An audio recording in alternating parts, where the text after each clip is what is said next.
مرحبا بكم في يلا كورة. هنا تلقون كل ما يخص كرة القدم، أخبار، تحليلات وأقوى اللقطات. لا تنسوا الاشتراك لتصلكم كل جديد. واصل الدولي المغربي سفيان رحيمي تألقه اللافت في دوري أبطال آسيا للنخبة، حيث أضاف هدفا جديدا إلى رصيده لصالح فريقه العين الإماراتي في المباراة التي جمعتهم بفريق بختكور الأوزبكي، والتي انتهت بالتعادل الإيجابي 1-1 اليوم الثلاثاء.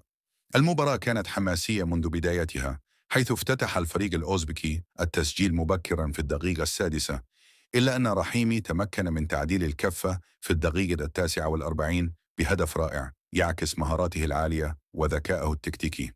رحيمي الذي بات يعتبر نقطة قوة رئيسية في فريق العين يواصل إثبات أهميته في تشكيلة حامل اللقب، رغم أن الفريق يعاني هذا الموسم من أزمة نتائج واضحة. الهدف الذي أحرزه رفع رصيده في البطولة إلى 5 أهداف ليصعد إلى المركز الثالث في قائمة هداف المسابقة، مما يؤكد مكانته كأحد أبرز نجوم الفريق والبطولة عموما. أما بالنسبة لموقف العين في المجموعة باء، فالأمور تبدو صعبة، إذ يحتل الفريق المركز ما قبل الأخير برصيد نقطتين فقط من تعادلين مقابل 4 هزائم، ما يجعل آماله في التقدم شبه معدومة، ويتطلب منه بذل جهود مضاعفة لتصحيح المسار في الجولات القادمة. إصرار رحيمي وأداؤه المميز يقدمان بصيص أمل لجماهير العين التي تنتظر من فريقها العودة إلى السكة الصحيحة واستعادة الهيبة في البطولات المحلية والقارية. بايرن ميونخ يفاجئ آدم أزنو بقرار مثير. فاجأ نادي بايرن ميونخ الألماني لاعبه الدولي المغربي الشاب آدم أزنو بقرار مثير، حيث تستعد إدارة النادي لإجراء تغييرات مهمة على مستقبل اللاعب، وذلك قبل أسابيع قليلة من انطلاق مرحلة الانتقالات الشتوية المرتقبة. وذكرت تقارير إعلامية ألمانية إن إدارة بايرن ميونخ تدرس بشكل جدي إعارة آدم أزنو إلى فريق آخر خلال الميركاتو الشتوي المقبل. هذا القرار يأتي في إطار رغبة النادي في تمكين اللاعب من خوض عدد أكبر من المباريات، بهدف منحه الفرصة لتطوير مستواه وصقل مهاراته في بيئة تنافسية أكثر انتظاما. ووفقا لنفس المصادر، فإن إدارة النادي قد تلقت بالفعل عدة عروض من أندية مهتمة بخدمات اللاعب المغربي. هذه العروض تأتي في ظل الصعوبة التي يواجهها أزنو للحصول على دقائق لاعب كافية مع الفريق الأول لبايرن، الذي يزخر بالعديد من الأسماء الكبيرة والنجوم البارزين. يذكر أن آدم أزنو كان قد قدم مستويات مميزة مؤخرا، خاصة بعد انضمامه إلى صفوف المنتخب المغربي للكبار بقيادة الناخب الوطني وليد الركراكي. وقد أبان اللاعب عن إمكانيات كبيرة جعلته محط أنظار الجماهير المغربية والمحللين الرياضيين، مما يفتح الباب أمام آمال كبيرة بشأن مستقبله الكروي.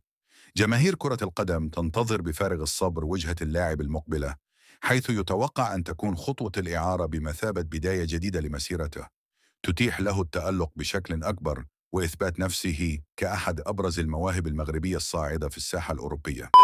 برشلونة يراقب نجم المنتخب المغربي. يراقب نادي برشلونة الإسباني عن كثب اللاعب المغربي الواعد إلياس بن صغير نجم المنتخب المغربي ونادي موناكو الفرنسي في خطوة تشير إلى إمكانية التعاقد معه في المستقبل لتعزيز صفوف الفريق الكتالوني بالمزيد من المواهب الشابة. وذكرت تقارير إعلامية أن كشاف برشلونة كانوا حاضرين في مباراة موناكو ضد بنفيكا البرتغالي ضمن منافسات دوري أبطال أوروبا، حيث ركزوا أنظارهم على أداء بن صغير الذي يعتبر واحدا من أبرز المواهب الصاعدة في الكرة الأوروبية. وبعد متابعته في هذه المواجهة القوية، أعد كشافة النادي تقريرا مفصلا عن اللاعب يبرز قدراته الفنية والبدنية، تمهيدا لعرضه على إدارة الفريق واتخاذ قرار بشأن الخطوات المستقبلية. المباراة التي جمعت موناكو وبنفيكا كانت مثيرة للغاية، حيث تمكن ابن صغير من ترك بصمته بتسجيله هدف التقدم لفريقه في الدقيقة 13، مما لفت الأنظار إلى موهبته الكبيرة ومهارته في استغلال الفرص. ورغم ذلك، انتهت المباراة بفوز الفريق البرتغالي 3-2 بعد نجاحه في قلب الطاولة على النادي الفرنسي. إلياس بن صغير الذي يعتبر من أبرز اكتشافات الكرة المغربية في السنوات الأخيرة يجذب اهتمام العديد من الأندية الأوروبية الكبرى بفضل تألقه المستمر مع موناكو وأدائه المميز مع المنتخب المغربي. هذه المراقبة من طرف برشلونة قد تكون مؤشراً على رغبة النادي في التعاقد معه لتعزيز خط هجومه، خاصة في ظل اهتمام النادي ببناء فريق قوي يعتمد على المواهب الشابة. جماهير برشلونة والمغاربة على حد سواء تنتظر بفارغ الصبر تطورات هذه المفاوضات المحتملة، حيث قد يكون بن صغير إضافة كبيرة للنادي الكتالوني وسفيرا جديدا لكرة القدم المغربية في أكبر الدوريات الأوروبية.